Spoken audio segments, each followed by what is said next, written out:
شمشیر بے نیام حضرت خالد بن ولید part number 114 اپنا اسلامک اسٹوڈیو۔ گھوڑا اس صحرائی راستے سے نہیں گزر سکتا، گھوڑا اتنی پیاس برداشت نہیں کر سکتا اور گھوڑوں کے لیے پانی ساتھ لے جایا نہیں جا سکتا۔ ناظرین، خالد نے اپنا بنایا ہوا نقشہ اس کے آگے رکھا اور پوچھا کہ وہ کون سا راستہ بتا رہا ہے؟ یہ قراقر ہے۔ رافع بن عمیرہ نے نقشہ پر انگلی رکھتے ہوئے کہا، یہاں ایک نخلستان ہے جو اتنا سرسبز و شاداب ہے کہ مسافروں پر اپنا جادو طاری کر دیتا ہے۔ یہاں سے ایک راستہ نکلتا ہے جو سوا کو جاتا ہے۔ سوا میں پانی اتنا زیادہ ہے کہ سارا لشکر اور لشکر کے تمام جانور پانی پی سکتے ہیں، لیکن یہ پانی اسے ملے گا جو سوا تک زندہ پہنچ جائے گا۔ اوپر سورج کی تپش دیکھو، دن کو کتنا چل سکو گے، کتنی دور چل سکو گے یہ میں نہیں جانتا۔ اتنے اونٹ لاؤ کہ لشکر کا ہر فرد اونٹ پر سوار ہو۔ ابن ولید، تم صحرا کے بیٹے ہو مگر اس صحرا سے نہیں گزر سکو۔ ناظرین، رافع بن عمیرہ نے جو راستہ بتایا یہ مورخوں کی تحریروں کے مطابق 120 میل تھا۔ یہ 120 میل کا فاصلہ طے کرنے سے منزل تک کئی دن جلدی پہنچا جا سکتا تھا۔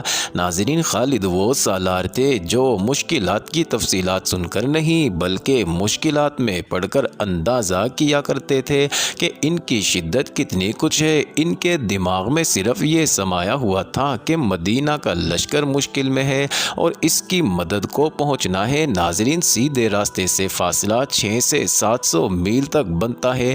رافع کے بتائے ہوئے راستے سے جانے سے فاصلہ کم رہ جاتا تھا، مگر رافع بتاتا تھا کہ اس خطرناک راستے سے جاؤ تو 5-6 دن ایسی دشواریوں سے گزرنا پڑتا ہے جو انسان کیا برداشت کرے گا، گھوڑا بھی برداشت نہیں کر سکتا۔ پانی تو مل ہی نہیں سکتا اور سب سے بڑی مشکل یہ ہے کہ مہینہ مئی کا تھا جب ریگستان جل رہے ہوتے ہیں۔ خدا کی قسم ابن ولید، ایک سالار نے کہا، تو اتنے بڑے لشکر کو اس راستے پر نہیں لے جائے گا جو تباہی کا اور بہت بری موت کا راستہ ہوگا، اور جس کا دماغ صحیح ہوگا وہ اس راستے پر نہیں جائے گا۔ ایک اور سالار نے کہا، ہم اسی راستے سے جائیں گے۔ خالد نے ایسی مسکراہٹ سے کہا جس میں عجیب سی سنجیدگی تھی، ہم پر فرض ہے کہ تیری اطاعت کریں۔ رافع بن عمیرہ نے کہا، لیکن ایک بار پھر سوچ لو، میں وہ حکم دیتا ہوں جو حکم اللہ مجھے دیتا ہے۔ خالد نے کہا،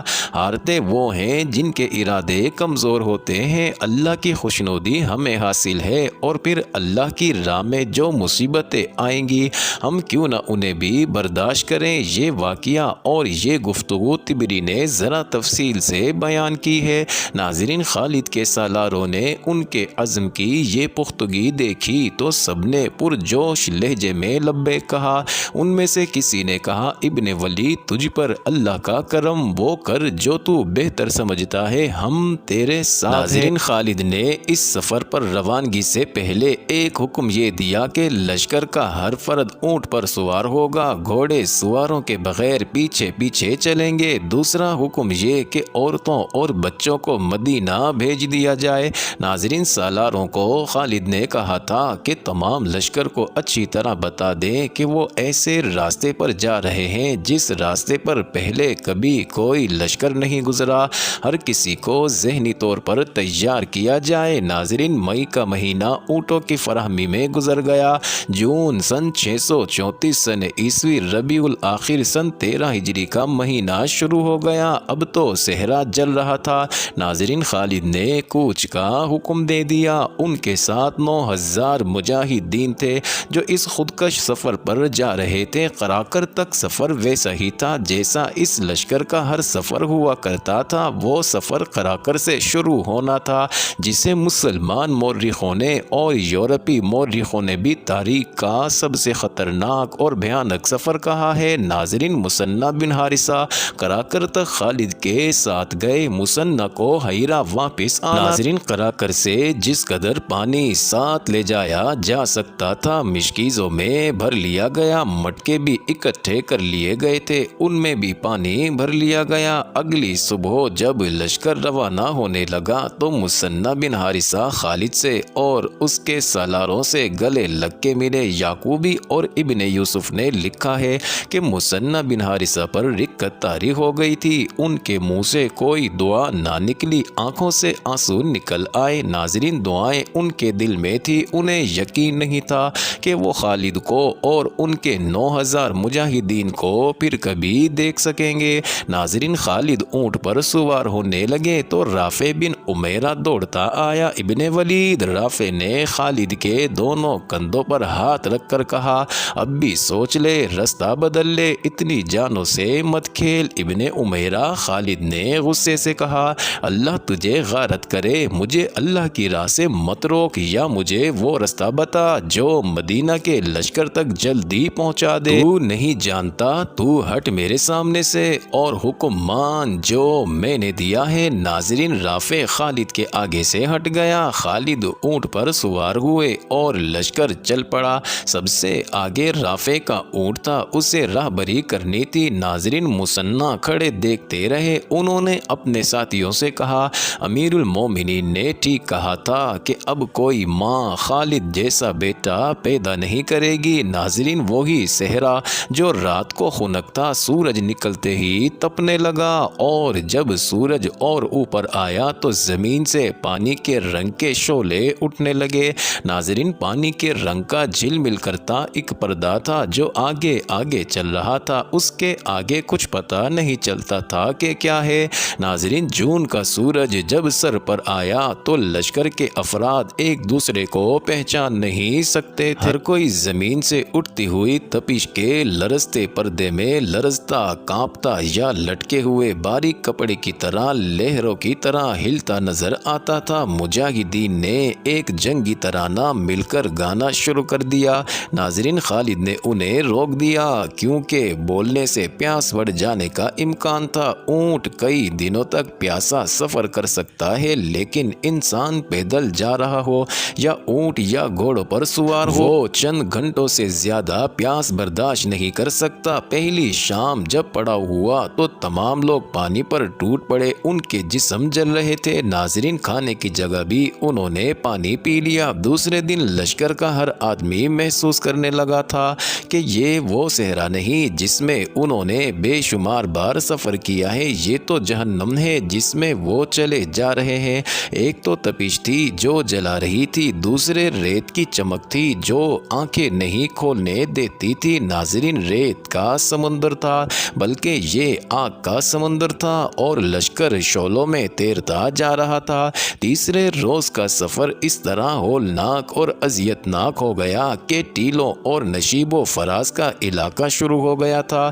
یہ ریت اور مٹی کے ٹیلے تھے جو آگ کی دیواروں کے مانند تھے۔ پہلے تو لشکر سیدھا جا رہا تھا، اب تھوڑے تھوڑے فاصلے پر مڑنا پڑتا تھا۔ ناظرین، دیواروں جیسے ٹیلے مجاہدین کو جلا رہے تھے۔ یہاں سب سے زیادہ خطرہ بھٹک جانے کا تھا۔ بعض دیواروں جیسے ٹیلوں کے درمیان جگہ اتنی تنگ تھی کہ اونٹ دونوں طرف رگڑ کھا کر گزرتے تھے۔ اونٹ بدک جاتے تھے کہ ان کے جسموں کے ساتھ گرم لوہا لگایا گیا ہے۔ تیسری شام پڑاؤ ہوا تو سب کے منہ کھلے ہوئے تھے اور وہ آپس میں بات بھی نہیں کر سکتے تھے۔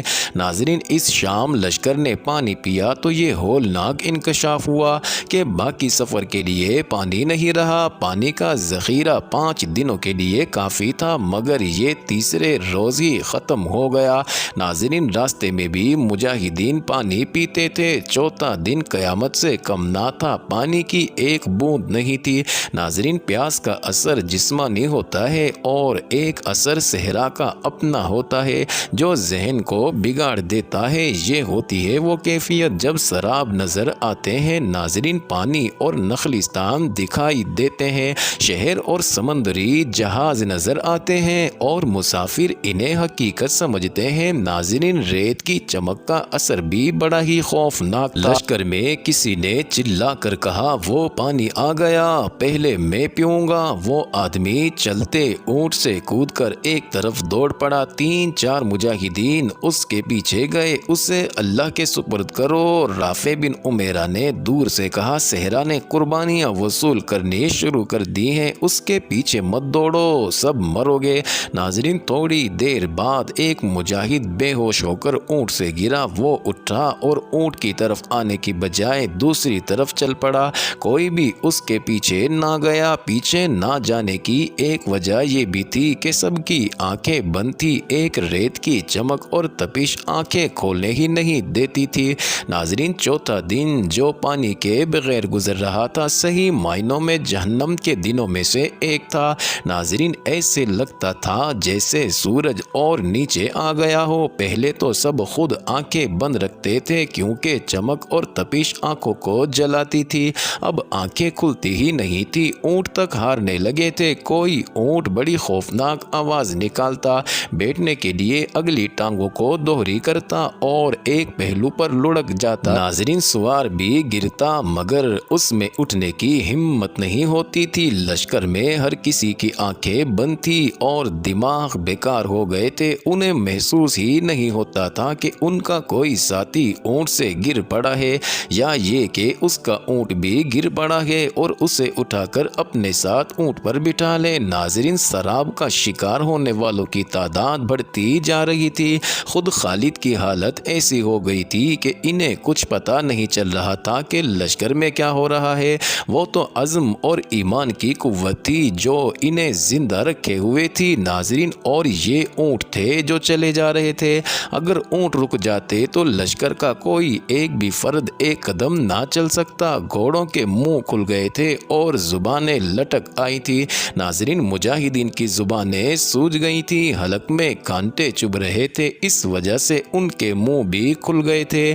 وہ تو اب لاشوں کی مانند ہو گئے تھے۔ اونٹوں کی پیٹھوں پر اپنے آپ کو سنبھال نہیں سکتے تھے، اسی لیے ان میں سے کوئی نہ کوئی گر پڑتا تھا۔ ناظرین، اب وہ عالم نزع کے قریب پہنچ رہے تھے۔ جسموں کی نمی خشک ہو چکی تھی۔ رات کو لشکر رکا۔ تمام رات مجاہدین نے جاگتے گزاری۔ جسموں کے اندر سوئیاں چبھتی تھی۔ زبانوں کی حالت ایسی تھی جیسے منہ میں کسی نے لکڑی کا ٹکڑا رکھ دیا ہو۔ ناظرین، سفر کے آخری دن کا سورج طلوع ہو کر مجاہدین کو موت کا پیغام دینے لگا۔ کئی مجاہدین اونٹوں پر بے ہوش ہو گئے۔ وہ خوش قسمت تھے جو لڑک کر گرے نہیں تھے۔ یہ لشکر اب ایک لشکر کی طرح نہیں جا رہا تھا۔ اونٹ بکھر گئے تھے، بعض بہت پیچھے رہ گئے تھے، کئی دائیں اور بائیں پھیل گئے تھے۔ رفتار خطرناک حد تک سست ہو گئی تھی۔ ناظرین، یہ پانی کے بغیر دوسرا دن تھا اور یہ ایک معجزہ تھا کہ وہ اب بھی زندہ تھے۔ کون سی طاقت تھی جو انہیں زندہ رکھے ہوئی تھی؟ وہ اللہ کا وہ پیغام تھا جو رسول کریم صلی اللہ علیہ وسلم لائے تھے، اور یہ مجاہدین انسانیت کی نجات کے لیے اللہ کا یہ پیغام زمین کے گوشے گوشے تک پہنچانے کے لیے صحرا کی آگ میں سے گزر رہے تھے۔ ناظرین، اللہ نے انہیں بڑی ہی اذیتناک آزمائش میں ڈال دیا تھا اور اسی کی ذات انہیں زندہ رکھے ہوئی تھی۔ ناظرین، غروب آفتاب سے بہت پہلے خالد اپنے اونٹ کو رافع بن عمیرہ کے اونٹ کے قریب لے گئے۔ ابن عمیرہ، خالد نے بڑی مشکل سے یہ الفاظ زبان سے نکالے، کیا اب ہمیں اس چشمے پر نہیں ہونا چاہیے تھا جس کا تو نے ذکر کیا تھا؟ سوا ایک ہی منزل دور رہ گیا ہوگا۔ اللہ تجھے سلامت رکھے۔ ولید کے بیٹے رافع بن عمیرہ نے کہا، میں عشوب چشم کا مریض تھا، اس صحرا نے میری آنکھوں کا نور ختم کر دیا ہے، میں اب کیسے دیکھوں؟ کیا تو اندھا ہو گیا ہے؟ خالد نے گھبرائی ہوئی آواز میں پوچھا۔ جو تو دیکھ سکتا تھا وہ ہم میں سے کوئی بھی نہیں دیکھ سکتا، کیا ہم بھٹک گئے ہیں؟ ناظرین، مورخ واقدی اور طبری نے لکھا ہے کہ راستے میں رافع بن عمیرہ کی بینائی ختم ہو گئی تھی، اس نے ذہن میں کچھ حساب رکھا ہوا تھا۔ معزز ناظرین، یہ انٹرسٹنگ ویڈیو جاری ہے، اگلی ویڈیو قسط نمبر 115 میں دیکھنا مت بھولیے گا۔